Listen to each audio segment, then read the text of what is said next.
Altitude 40,000 feet. Airspeed Mach 1.5. आसमान की इस गहरी जमती हुई अंधेरी रात में कैप्टन वाइपर हेज बिल्कुल इनविजिबल था, एक घोस्ट। इस मिशन का कोई रिकॉर्ड नहीं था, कोई फ्लाइट पाथ नहीं था। सब कुछ उसके कंट्रोल में था, हर सिस्टम परफेक्ट, हर मूव कैलकुलेटेड।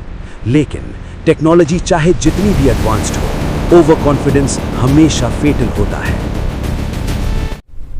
पर उसे नहीं पता था कि नीचे अंधेरे में कोई उसकी हर मूवमेंट ट्रैक कर रहा था। Radar warning receiver impossible. Stealth mode के बावजूद वो पकड़ा गया था। जैफ फेल, फ्लेयर्स फेल। अब बचने का कोई रास्ता नहीं था।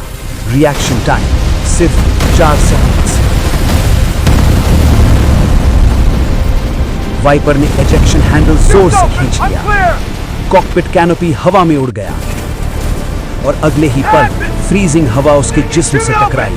फिर गिरावट, जमीन करीब आ रही थी और फिर इम्पैक्ट। उसका जिस्म पत्थरों पर खिस गया। दर्द ने उसकी सांसों को तोड़ दिया। अब जमीन पर एक शिकार बन चुका था। नो कॉम्स, नो बैकअप, सिर्फ एक नाइफ, एक suppressed pistol. Nearest border 200 miles दूर और चारों तरफ दुश्मन। दूर कहीं से कुत्तों की भौंक सुनाई दी। IRCG, उनकी एलीट ट्रैकिंग यूनिट्स अब शिकार पर थी और शिकार वाइपर था। वाइपर धीरे धीरे पत्थरों के बीच घुस गया। फुटस्टेप्स नजदीक और नजदीक। दुश्मन सिर्फ कुछ फीट दूर था। फुटस्टेप्स दूर चले गए।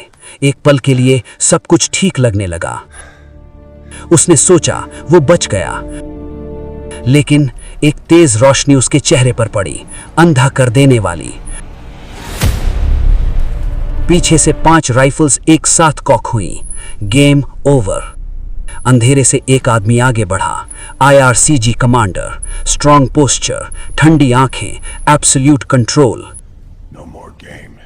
आसमान तेरा थे अमेरिकन, पर यह जमीन हमारी है। Drop it. Rescue mission impossible, mercy out of question. पर कहानी यहीं खत्म नहीं होती। नहीं, असली कहानी अब शुरू होती है। खेल खत्म नहीं हुआ, खेल अभी डार्क मोड में एंटर हुआ है।